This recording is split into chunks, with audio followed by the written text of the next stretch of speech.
Don't need that. Don't need that. And we need that. All right. Hey. Yo, welcome everybody back. We're live. Just trying to make sure I don't need this. Oh, hopefully I wasn't supposed to close that. We're back. We're back. Friday show, 6 p.m. Eastern time. Monday, Wednesday, Friday, we're live. Today we got two things. First off, free agency continues. Lions making some moves here. All right, we're back to making moves again. So we got to talk about those. But then also, I did a mock draft. So I was going to do a mock draft earlier this week. It didn't happen. And this was just kind of random. Just random. I'm sitting here. I'm like, I'm going to do a mock draft. Let's do a mock draft. So we're going to throw a mock draft into the second part of this video, probably the second 20 minutes or something. I don't know.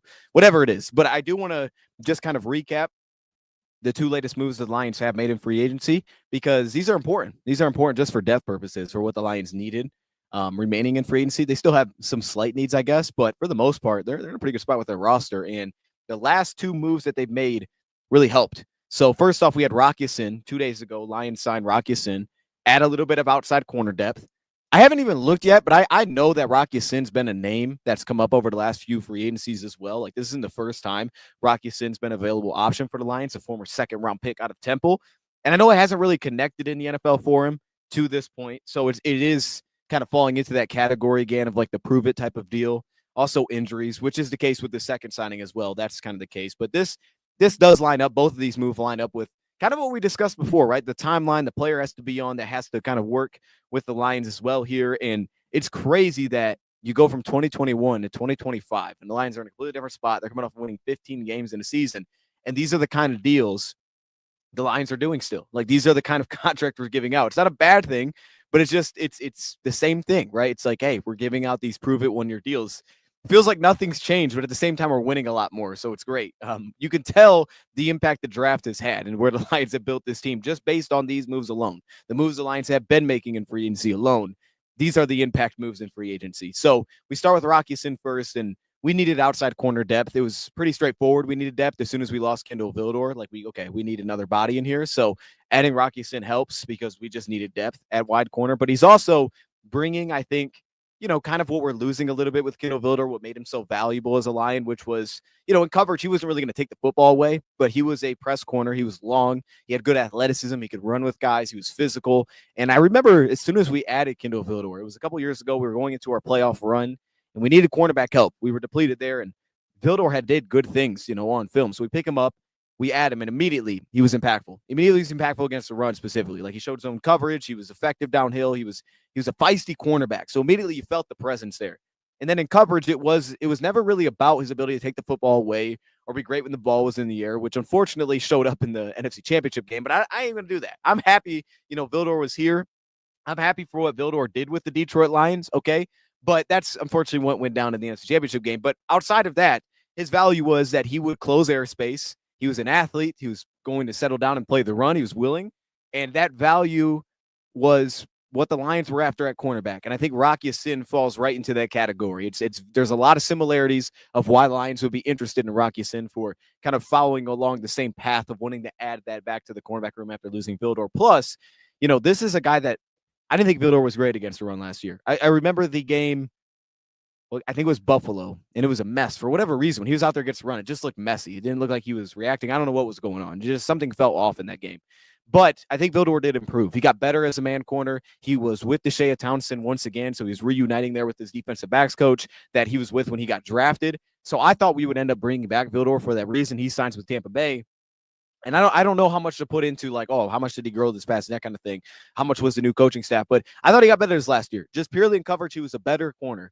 And now you had Rock Ya-Sin, who to me, play style-wise, fits what the Lions want to do. Similar to Vildor, right? Like, okay, how many plays on football are you going to get? There's a question mark there. But you're getting a big, physical cornerback. Maybe he doesn't have the best long speed like Vildor has, but that's his game. He's going to play man coverage. He's going to press guys at the line. He's super long. He's explosive at the catch point, which we have seen. So he fits in. Man coverage, press coverage, off coverage, just makes sense. And then also special teams value. And that's kind of the underrated aspect of a lot of the signings at this time is like, what do they add on special teams? Because if you're going to make the team, which we'll talk about the next guy too, you got to add something because there's a very real chance you're not going to be playing very much. Hopefully that's the case, right? We're healthy when you're not playing much. So what are you going to add to the team? And special teams can always start there. And I think that Rock Ya-Sin is just physically built to be impactful on special teams. He's been impactful in the past in special teams. It's kind of what he's been known for at times. So for me, Makes a ton of sense. It's just it's a guy that, we've talked about before in like kind of passing, never really dove into it. Now officially he's been signed. I still think there's upside there. I mean, it's a little bit later in his career. I still think there's things there though, if you just have him in the right spot where he can be better. And I think we saw that with Vildor firsthand. Like, all right, maybe he's not the best all around, but he could be pretty good, And Vildor, man, he had his games when he had to step in. It was in Minnesota.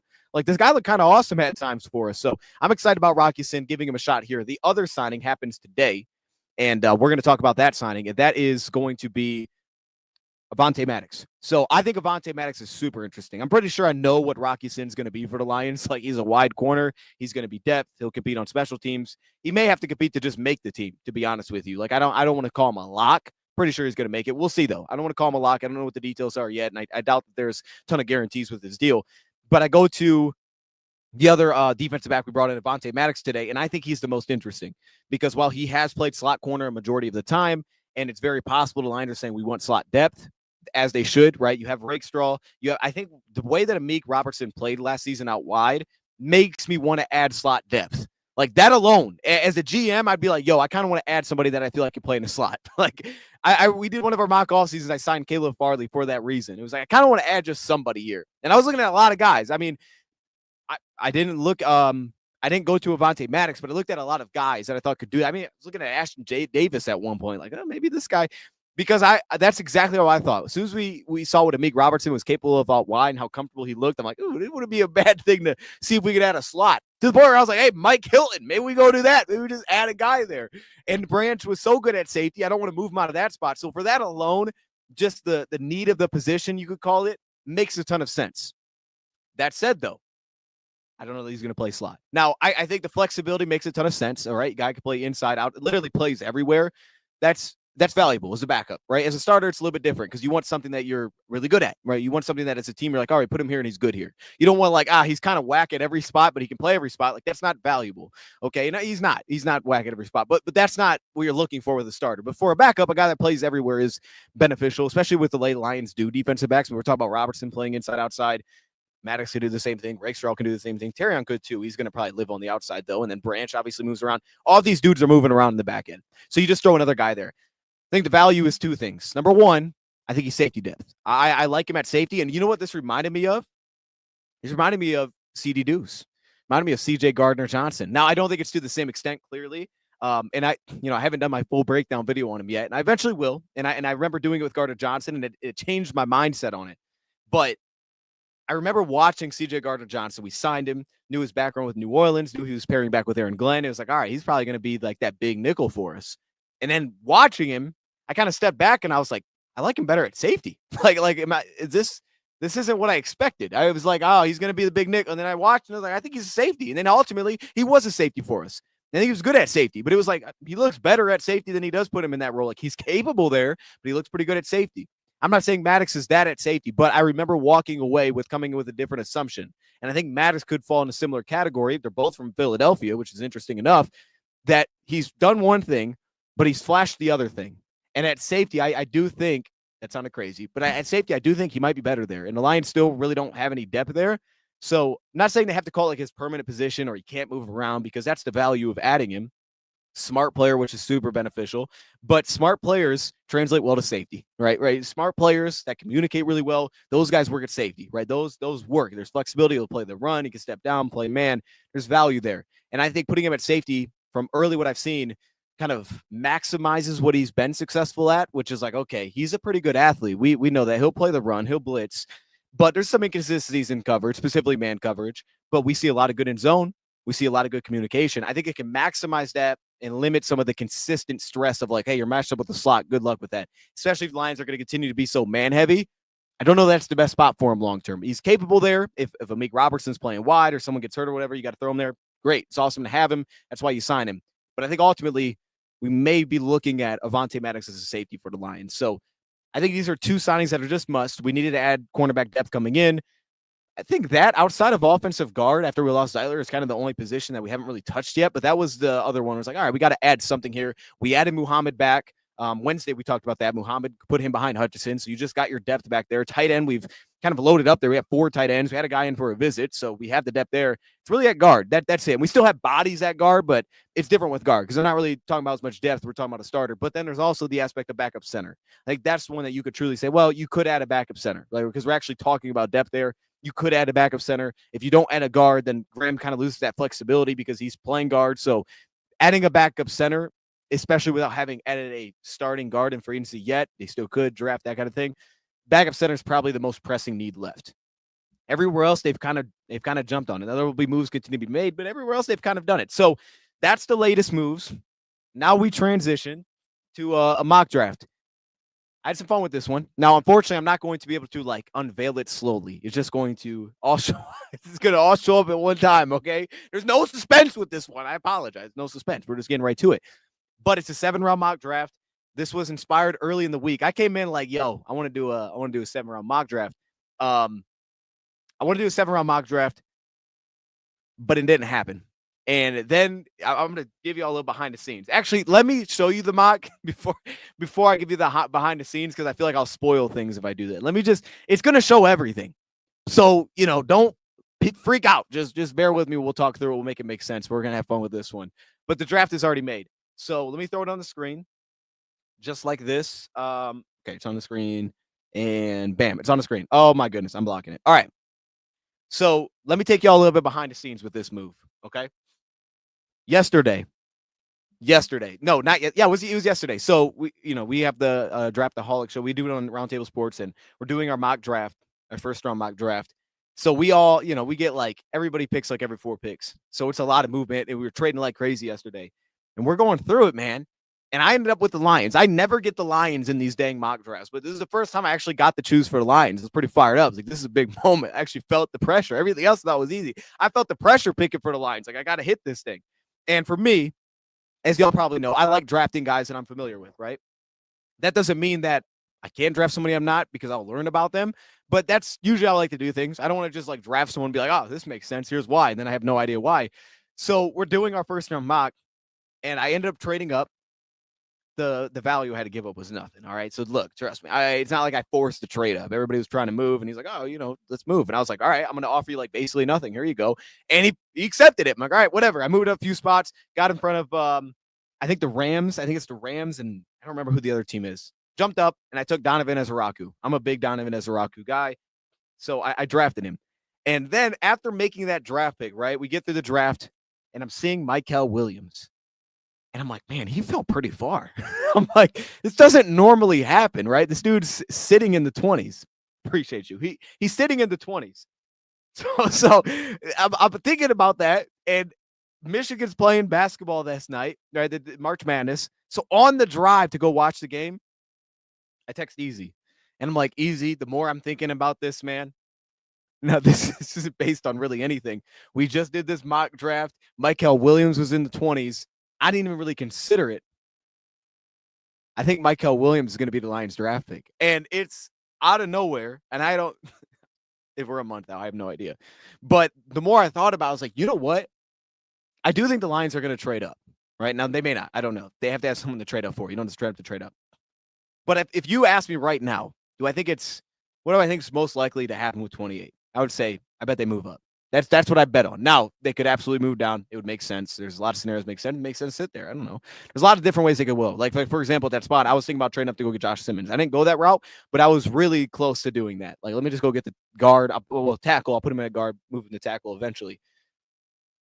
But having him fall to the 20s, man, it got me thinking, because I think there's a real path for the Lions to jump up, wanting to get an immediate impact player.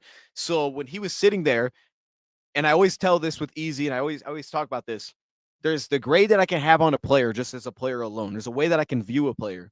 And then there's the flip side of, here's how I view him, plus here's what I think the Lions value. And I throw that into the mix too.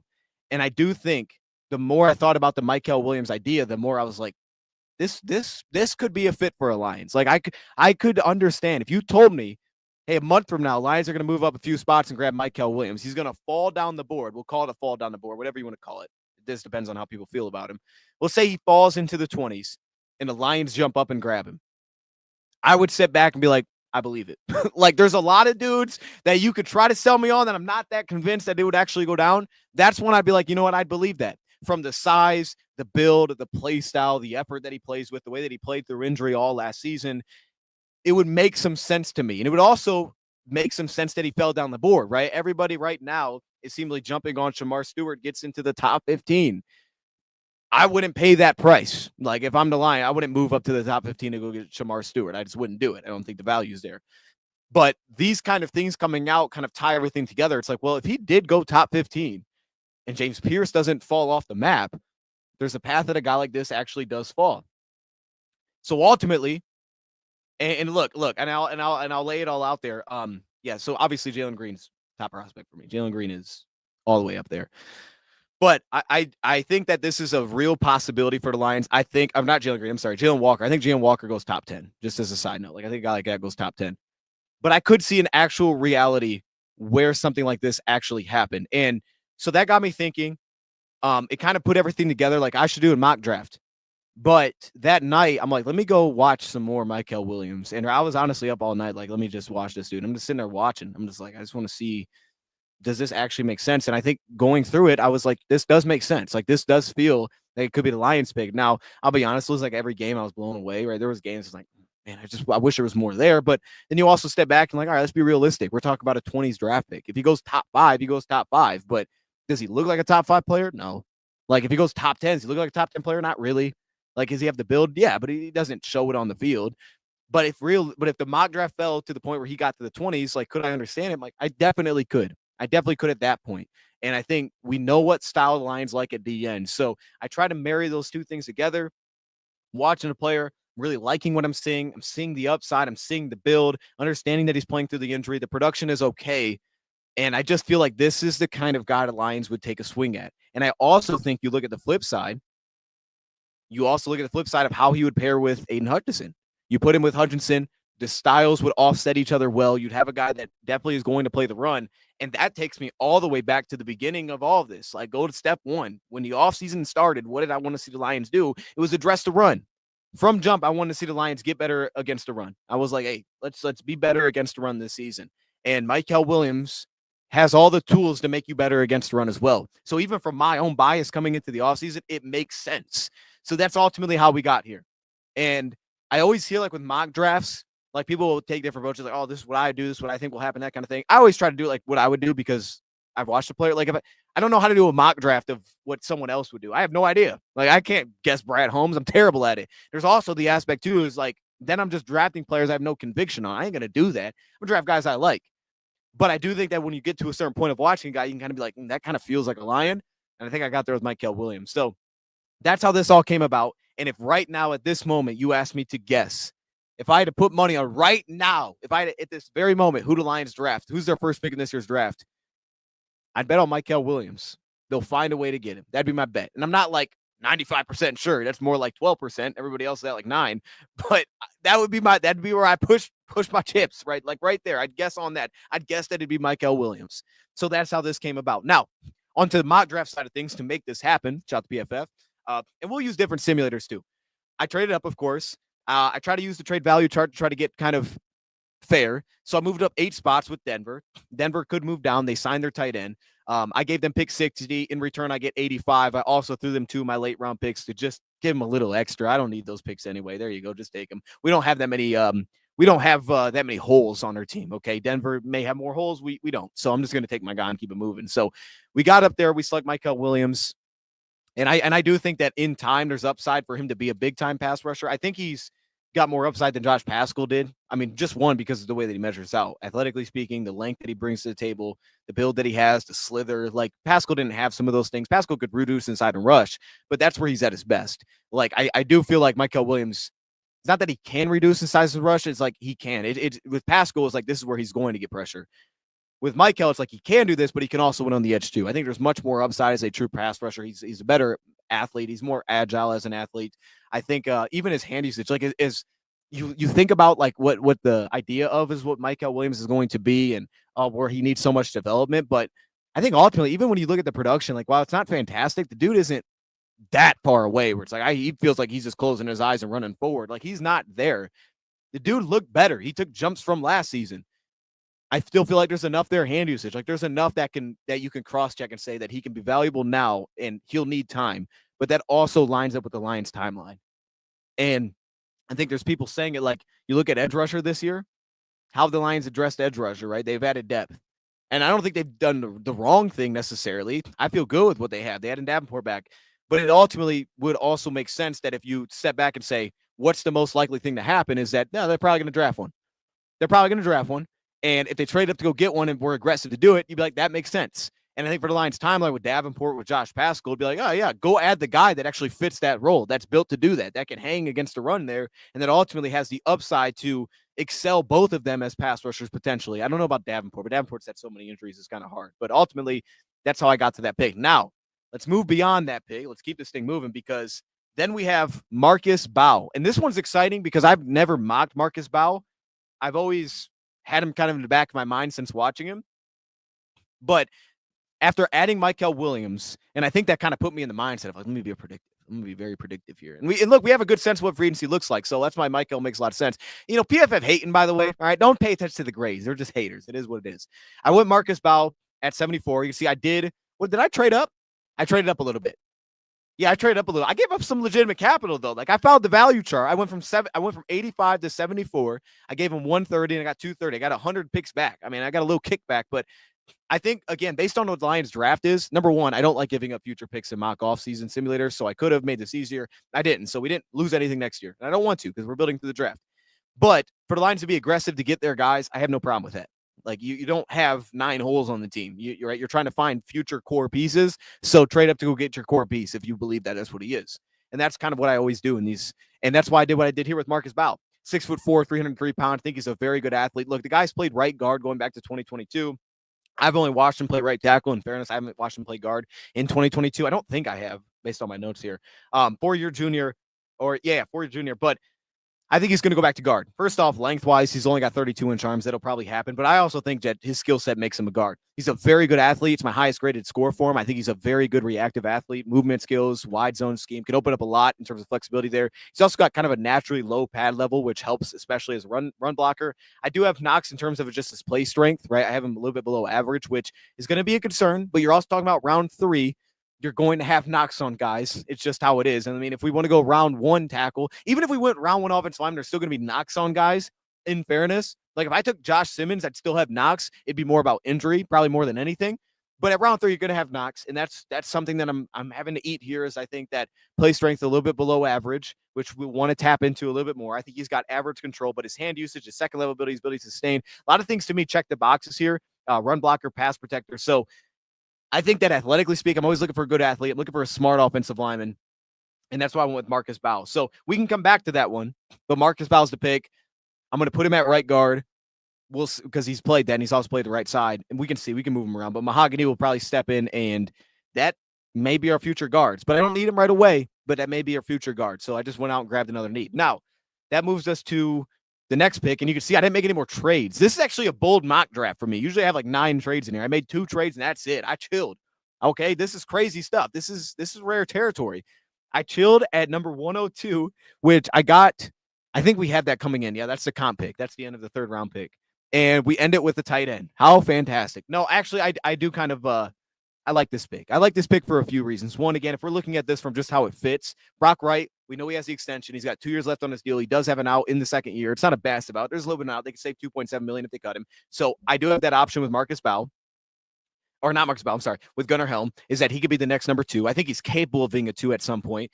And in the meantime, like Brock Wright, I know there's just limitations as a pass catcher, just limitations of what he's going to do after the catch, just limitations, but he'll block. He's flexible. I can put him on special teams. I'll put him at fullback.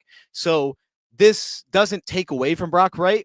It just maybe allows him to be who he is, which is a really nice blocker, a move piece for us, and not be exceptional as a pass catcher, right? We don't open up much there. Gunnar Helm does that for us, right? At 6'5", 250 pounds. He's a 4-year senior. This last year he broke out. He had over 780 yards receiving, 60 receptions, 7 touchdowns. He does a lot of work after the catch. He's been utilized a lot in line, but he's also a move blocker. since they use a lot of split zones, they use him between the offensive line a lot as well. I just liked him as a route runner. I think there's enough movement skills here. I think that he can maintain speed. He plays pretty fast. I think he moves pretty fast as a route runner. He gives me some vibes of what Zylstra can open as a level 2 route runner, the way that he maintains speed, how flat he can get to the ball. He's got soft hands as well, and he does a lot of work after the catch. And I remember we added Laporta, and I was like, dude, I love everything he does after the catch. Anytime, I think I have a soft spot for that. I had that for who is South Dakota State's oh my goodness, Tucker Kraft, same thing. I loved him after the catch. Anybody that's awesome after the catch, I'm usually a fan, and I think Gunnar Helm has some of that to him. So this kind of at this point, we've kind of added our needs, if you want to call them needs, whatever they are. We added that. This isn't like a pressing need by any means. Yeah, if I would make an argument that maybe next up would be another safety or a wide receiver or something, I don't know. But to me, like, first off, I've never mocked him, but it would make the tight end room pretty strong. Like, it'd be kind of nice to have that. And I always have that little concern back when he lose Laporta. There's nobody really to take Laporta and what he brings to the table. Like, there's nothing there. And I'm not saying Gunnar Helm will do it, but Lions are bringing in tight ends left and right. You could really lock one up here if it just fell to you. Now, we ended this draft a very creative way.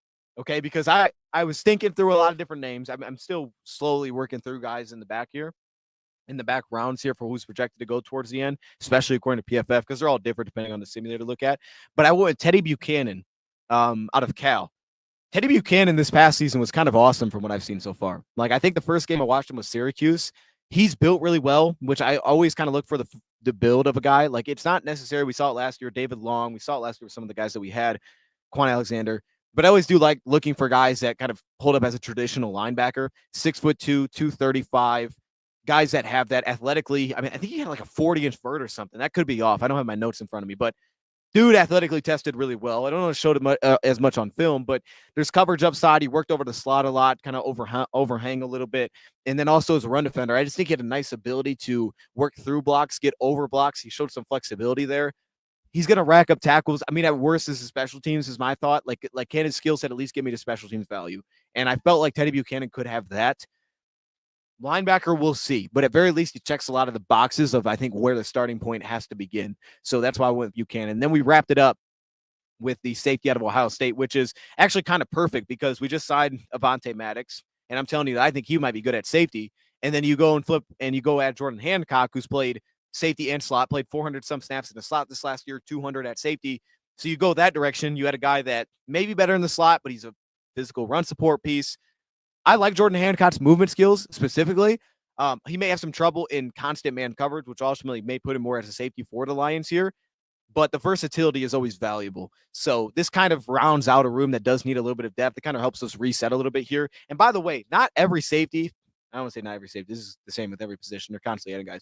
But they're missing like top safeties on their simulator, okay? I was watching Jalen Reed out of Penn State. He's not listed. I think he's going to be a pretty high draft pick. That would have been someone, depending on where they put him at, that could have been interesting. Penn State, I think he's going to be a free safety. Someone like that could have been interesting. But ultimately, yeah, I like Jordan Hancock's flexibility. I think he's at very least going to have a relatively high floor. I don't know how high of a ceiling he's actually going to have, especially for our defense if it's not safety.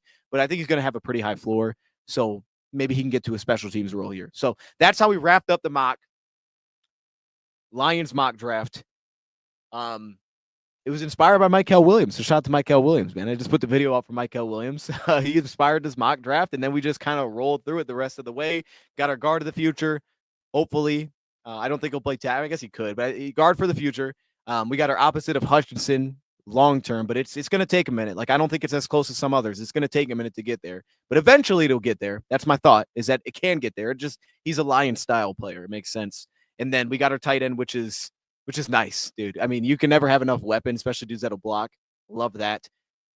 Good athlete. It's hard to find great athletes at tight end. And then you get your, you get your special teamers at the end. And honestly, like I thought about going different positions here just because I like our linebacker room, but I felt that way before, and the Lions went first round linebacker. So who knows? If they like the guy, they like the guy. And Teddy Buchanan to me is maybe less so of like, we need this, and more so of like he's pretty fun to watch. This guy gets on the ball a lot.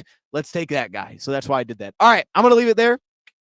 Shout out to Bleacher Report, man. I appreciate y'all joining on a Friday, and I will see you guys Monday, 6 p.m. Eastern time. Always feel free to hit me up on X at 0 Dose of Dion if you have any ideas and anything you want to see specifically. But until then, have a great weekend, and I'm out. All right. Chat, we have wrapped that show. Oh, man, this is stuck on the screen. Hold up. I don't think the comment pinned, which I apologize. Man, this thing is still stuck on the screen. Get off the screen, dude. All right. Leave. There it goes. Okay. I got too many things. Yeah, I don't think I pinned it, which is my bad. I thought it pinned it. I don't think it did. So I don't think you guys saw the comment. When we do those shows, I don't interact with the chat over here until the show ends, unless it's in that to respectfully for them. But I was like, hey, this is kind of fun, especially doing a mock. I wasn't sure if I was really close to not doing this over here today, but I'm like, let's just give the people what they want. I don't know if there's people what they want. People may have saw it and be like, this is horrible. I didn't want this, but you got it anyway. So there you go. No, look, man, I was inspired to do the mock draft. So I was like, let's just do it. I'm going to knock this thing out. And it really felt well together with the recent moves that have been happening. Like, it feels like a great time. A little Friday mock draft. Come on now. But let me see who's in the chat. Matthew out here spamming. I see you, Matthew. Hey, Dion, going to NYC tomorrow, then Boston. What are you going to NYC for? Is that basketball or something? What are you going there for? Don't leave us hanging. I got you, man. I got you. I just can't really interact with the chat because it's two at once. But that's why I try to put that comment at the top. Let me see. Who else was in here? Geoff. Okay, this was throwing me off. I kept reading. I saw this I was peeking. And I kept seeing this as like Goff. And I'm like, is his name Goff? What your thoughts on a lot of people saying Jalen Walker is next Micah? So look, and I don't know when you started hearing this. I'm not saying that I'm like the initiator of this because I'm not. But I will say, because I heard this on a podcast yesterday. I made my Jalen Walker video. That second breakdown video I think I did was Jalen Walker.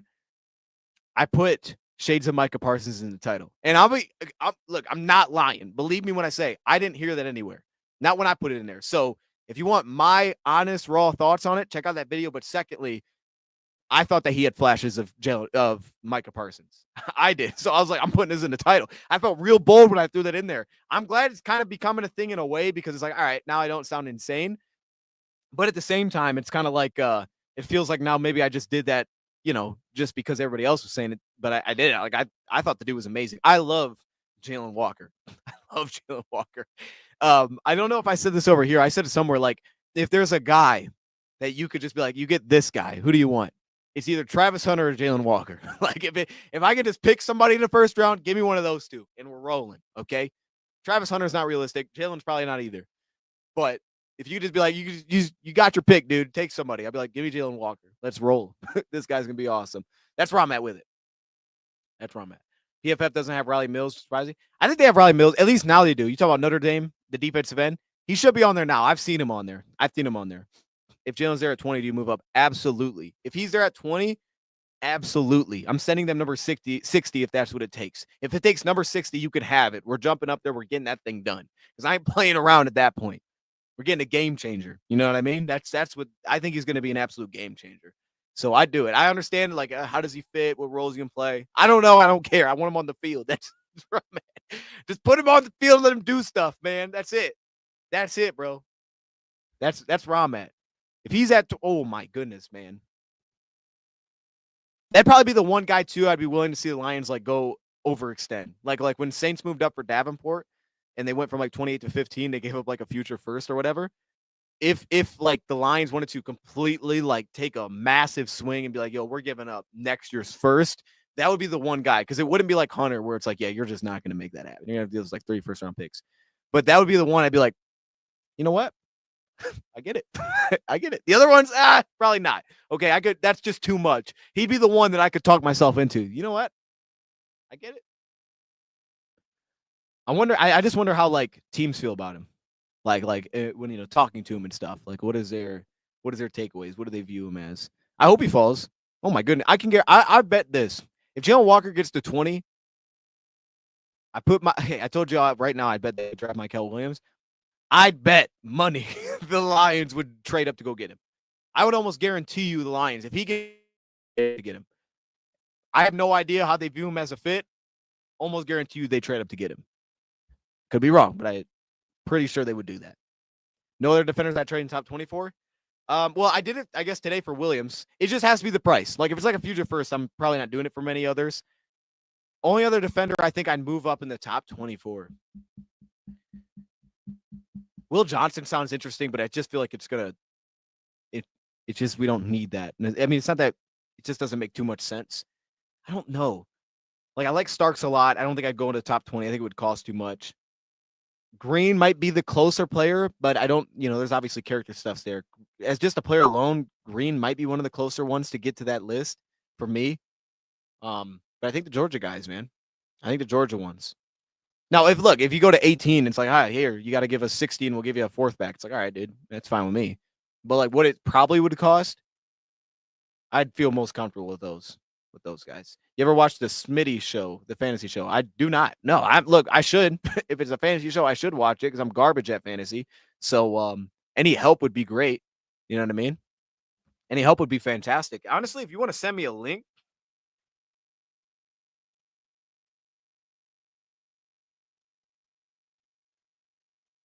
If you want to send me a link to that, Johnny Walker. I haven't watched much Johnny Walker. I don't want to give a take there because I haven't watched much of him.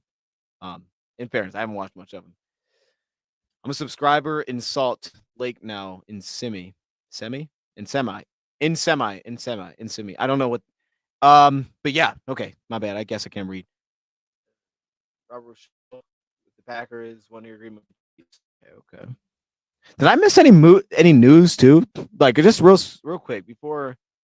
I want to make sure I didn't miss any news. I always miss free agency news, man. Like when the Lions make moves, bro, it's so quiet. Like it's not quiet. It's just that it doesn't get reported. And like they're reporting Robert Rochelle. Nobody reported Maddox. Like what are we? Like Robert Rochelle, really, bro? Come on, man. Like our stuff just be flying under the radar. That's why people think we don't do nothing. Nobody reports on it.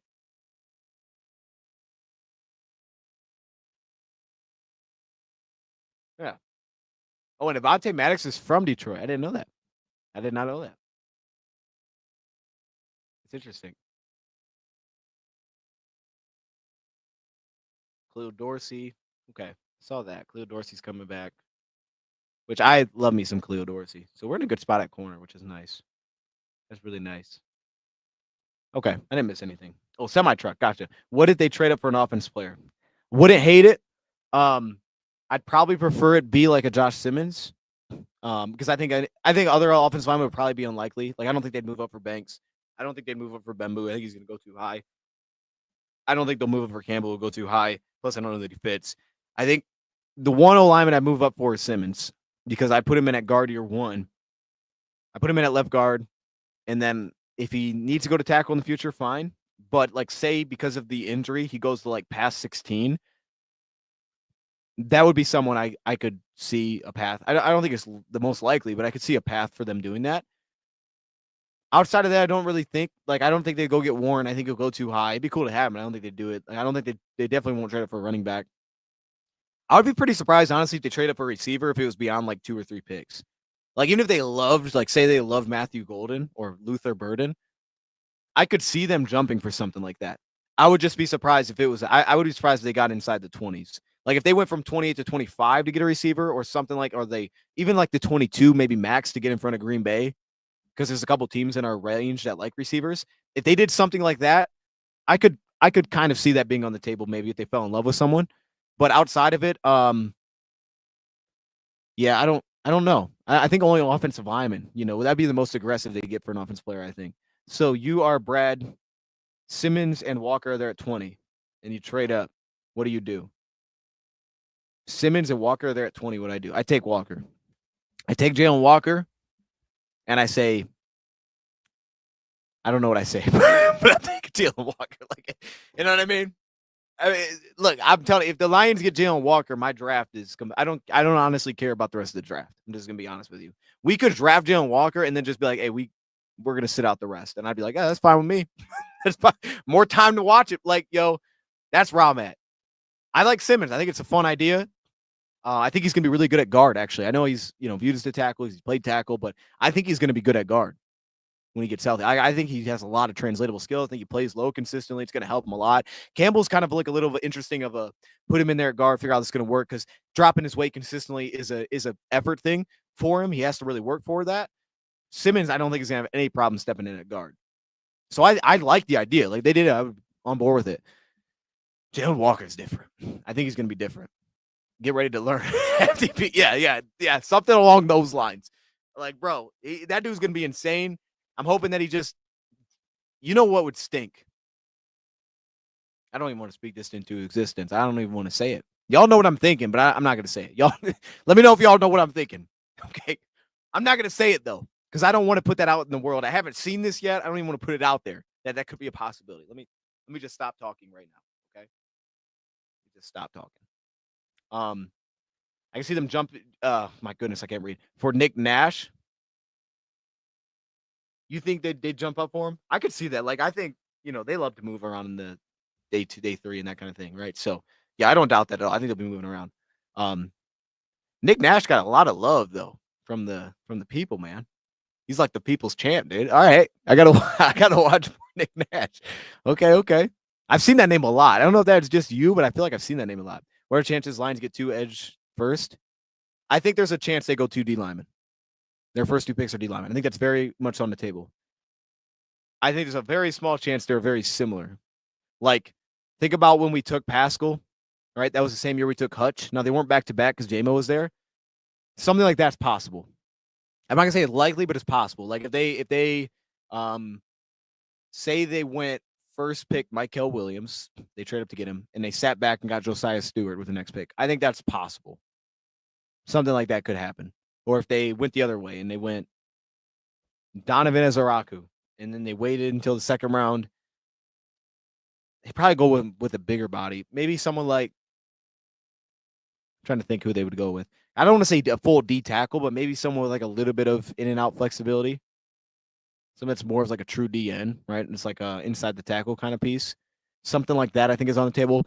I don't think they'll go like too pure, like outside. Like, they wouldn't go like James Pierce and then Josiah Stewart. Like, that would be insane. They wouldn't do something like that. And even a James Pierce and James Pierce probably close in working, but even a Josiah Stewart and a Donovan Ezra, guys like that, I like them, right? I really like Donovan. I don't know the Lions would go after that style. You think Landon Jackson will make it to 60? Ooh, that's interesting.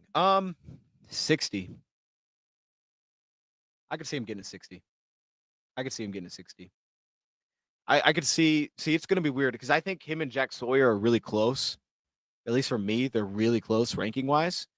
I could see him getting to 60. I think Landon Jackson doesn't, like, his critical factors aren't that impressive. He doesn't pop like off the screen, but I think he's a better pass rusher than what it looks like. Like, I think he's better than what it just looks like to the eye test. Yeah, he could get to 60. I think he could get there. I don't know that he will, but it would probably be a team that's like looking for a right now he's going to play. I think that's how Landon Jackson goes. Landon Jackson, I don't think you're looking for like he needs a lot of time. Like, you get Landon Jackson, you're going to get some production. I think he could get to 60 though. Definitely could get there. You might be interesting to just kind of see where some of these early edge rushers go. Because we're gonna sense on that what teams are really targeting. Because like I have a guy, Shamar Turner out of Texas A&M. Those would be 2, even though they're not the same spot, that I put next to each other and be like, which one goes first? Shamar Turner, who probably checks a lot more boxes in terms of upside, but Landon Jackson's a better pass rusher right now. Who would go first? I would take Turner first, because I think there's more upside there. But does the NFL do that? Because I think Landon's going to give you more immediate, and it's a lot safer. So I can see him getting to 60. And look, if he gets to 60, that's a real possibility the Lions go that route. I think there's going to be a lot of teams in on Landon Jackson. I just don't think there will be a lot of teams like that's our first round pick. I think a lot of teams will like him. Not a lot of teams will think he's a first round. Will think he's a first rounder. I think that's how it's going to go. Okay, but ultimately, man, I'm going to leave it there. Kenneth Grant is good. He's a nice player. He's a nice player, man. The more I watch, I like Kenneth Grant. Kenneth Grant's a good player, man. He's a good athlete. I wonder about him too if he's going to get in round 1. Because we don't see a ton of nose tackles typically go round 1 unless you're like a really nice pass rusher. I wonder if he gets to round 1.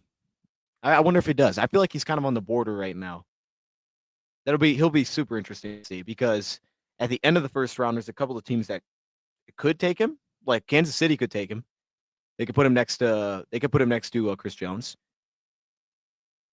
I don't know that Philly would because they have Jordan Davis, but they could. You know, there's flexibility there. Like there's a couple teams at the end. The Lions are obviously in play. Buffalo. Like I think his best shot at going is towards the end of the first. Because we've also seen like Mozzie Smith, and that obviously was a disaster.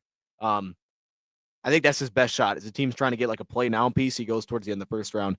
People tab him to Cincinnati. I think I'd be kind of surprised, but I feel like that's the most likely early team to grab him is Cincinnati. Also, I don't know that Cincinnati's a weird spot because they're not really investing in a true run stopper. They need it though, so I don't know if they're just like we're just not doing that anymore, or if they're just banking on the draft's going to give him that piece. But if he doesn't go to Cincinnati, I think it's very likely that he's going to get to the back end of the first round at best. Any update on the draft show?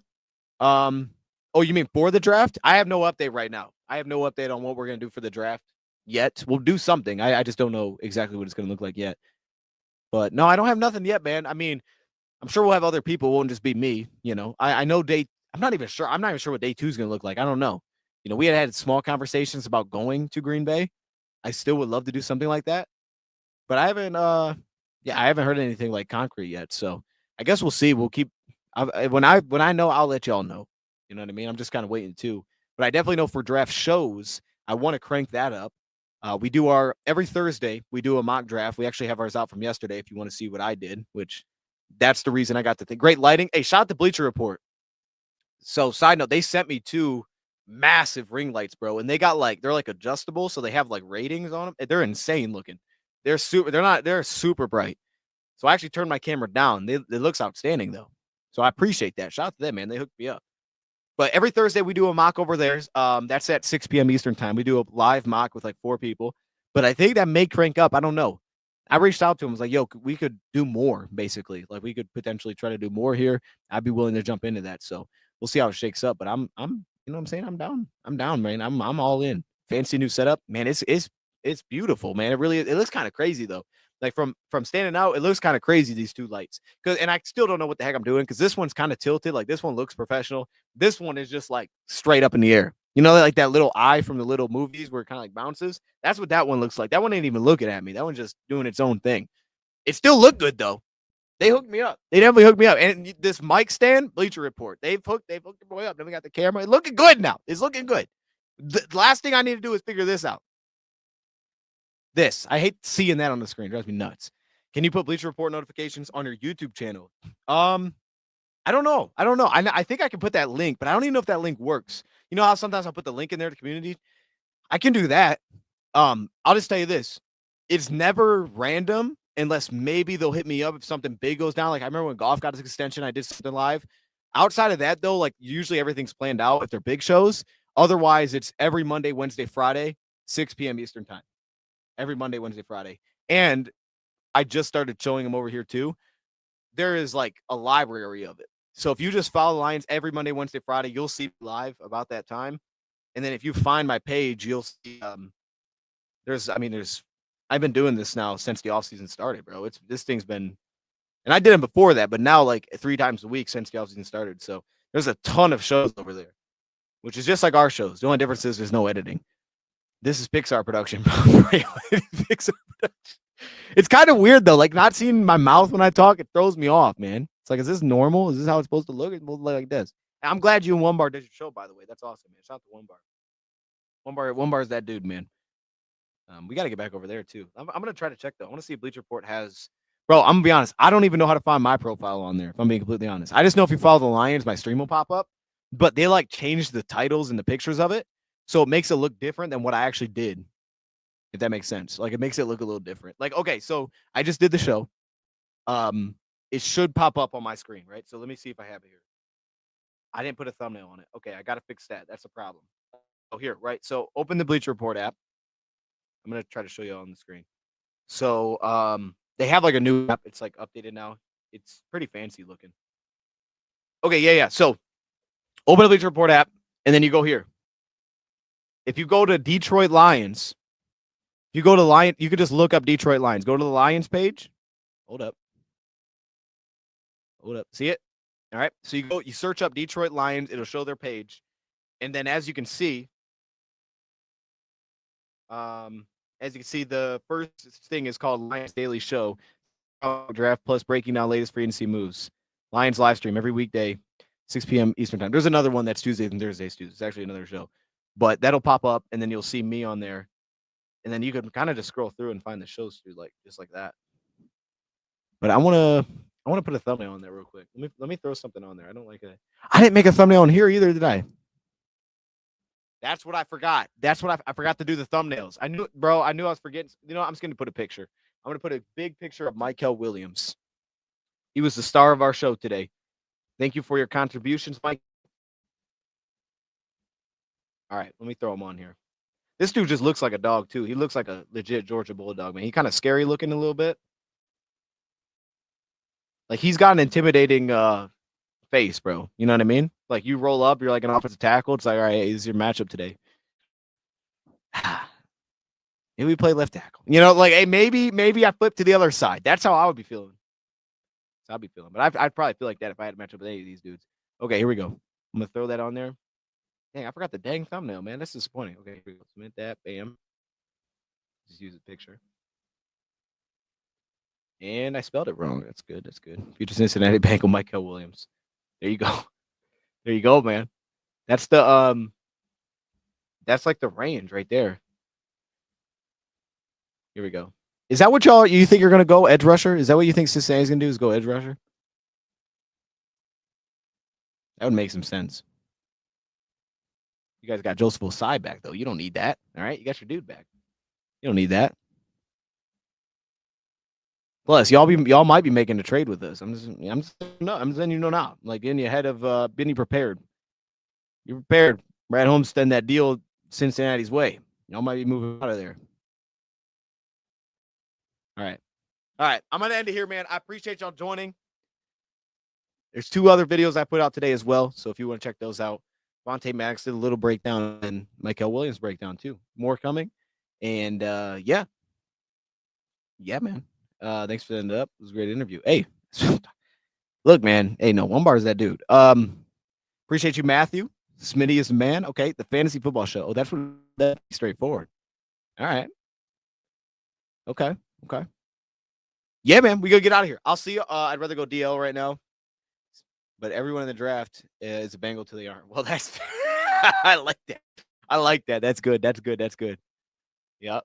See, that's where I wonder with y'all. Y'all are the goofy team, man. Cincinnati's goofy. Let's just be. You would think, hey, they're going D tackle. I don't know they do. We talk Hendon Hooker. Hendon Hooker's a lion. It is my man who says Hendon Hooker's a lion until he's not a lion. He's a lion. That's our guy. All right, later, Rogue Blue. All right, I'll see y'all.